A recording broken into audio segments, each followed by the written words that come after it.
Hello and welcome to Neeko the Geekos. In today's episode, we're going to be talking to some proud geeks about Nintendo's 31-year-old franchise, The Legend of Zelda. I'm Neeko, your host, and these are the Legends of Zelda.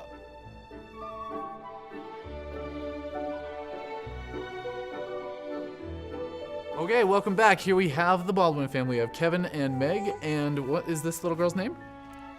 Sunny. Sunny. Thank you for being here. Oh, she gave me a scowl. She doesn't want to be. She's like, I didn't know you'd be talking to me too. You guys are married. How long have you guys been married? Since August. You look to her. This is a bad sign already. August of 2016, so 2016? 2017? 18? No, 15. It's been a while. I've been doing a sketch comedy for a couple years now. I did improv in high school, but I'm studying biochemistry. So it's like... Was that a joke? No.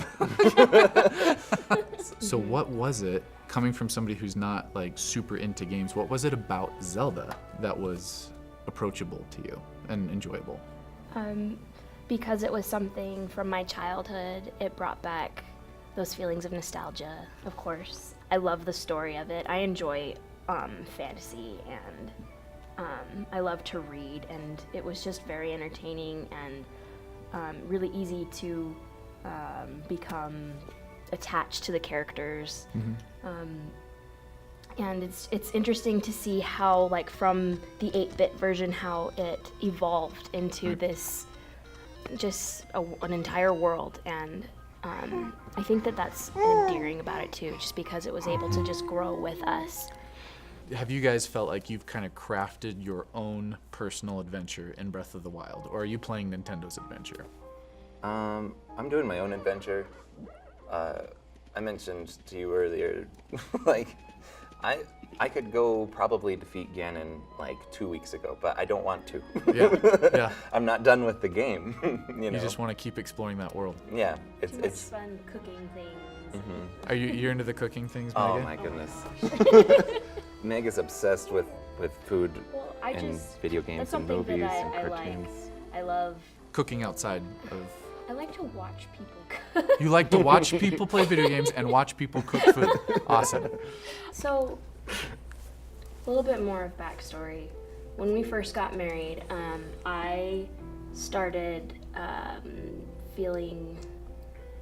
having trouble with like depression and anxiety. It had nothing to do with us getting married, but it just like started happening, and that escape ended up being something that was really important. And watched a lot of Gilmore Girls, and that was like pretty sure. much. That was a great escape. That little town. That was a great escape, but a lot of playing Zelda, it really helped for me to be able to be distracted from like the difficult things that I was going through.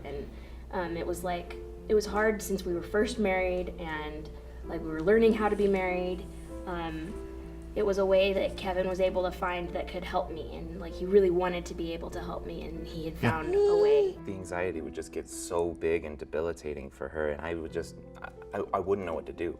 Like, it's terrifying and dreadful to see your wife be caught in such a web and not be able to do anything about it. And I tried pretty much everything. It's so hard to know what to do, how to help somebody, because it's such a personal thing. Mm-hmm. You would get caught in a cycle, in a vortex, in this, and you'd start feeling this anxiety, and you'd feel bad about feeling it, and it just goes downward spiral, you know? It's a cycle. It's a cyclic thing. And so Zelda was a way to break the cycle, you know? Yeah. And once you get out of the cycle, then you could start doing other things. Then you could actually make some progress, at least short term, like, you know, from day to day. Yeah. So would you guys say that you have had some experiences outside of just pure entertainment with Zelda? Definitely. You mentioned breaking the cycle of anxiety. That's something really cool. Well, yeah, I mean, that and Twilight Princess, there's two specific characters that are probably our all-time favorites. You told me a bit about that. Let's talk about that. Well, so Link travels into the snowy mountains, and he meets this friendly Yeti who brings him home to his house And in his house is his sick wife. And Yetta. Yeto and Yetta. Yeto and Yetta. just It's just very sweet because he wants to care for his sick wife, and Link has to help Cook cook the soup. Exactly, I see where this the is going. cooking. That was always fun, and it was just very sweet to see the love that this character Yeto had for his wife Yetta. It's Just how big, much burly yeah, Yeto he for his little I'm wife. like Yetta. a foot and a few inches taller than Meg. Yeah.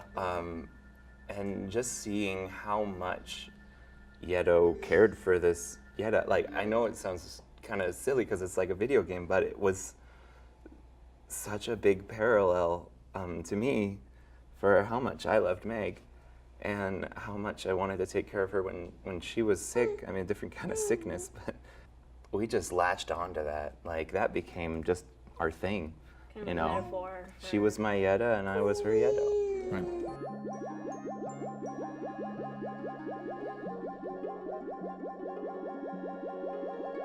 I made her a stuffed Let's see it. Yetta. Let's see it. Bring it up. Yeah, we brought it here today.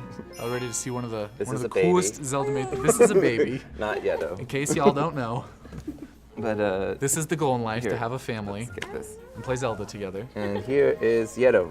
Wow. Flip it around. Let's see the tail. You got the funky tail that they Yeah, have he's in got a that game huge too. weird tail. Awesome. I put his head a little high, but I was planning to put it a little further because he's usually slouched over a bit more. But yeah, I wanted to make him big enough so that May could hug him when I was at work and school and stuff. And you know who really loves it though is Sunny.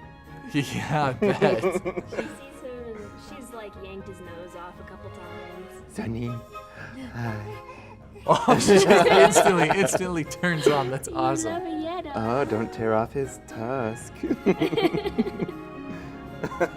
Yeah. So I have my own opinions about this. I got a question we're asking everybody. The most important question of the entire show. And I think I know what your answer is going to be, but we'll ask it anyways. Is Hestu, the magical maraca playing man from Breath of the Wild, the greatest character ever made? No. It's Yeto. For you guys, Yeto. it's Yeto. It can He's only wonderful. ever be Yeto. He's Yeto so and Yetta. uplifting and We were just actually so very- endearing. we- I love Hestu, but Hestu's great. Thank you so much for sharing your guys' story with us. Thank you so much for being on the show today. Really appreciate it. Yeah, absolutely. You guys have a good one. You too. Thank you so much. Sunny, do I get a little handshake? Thank you very much, Sunny. See ya.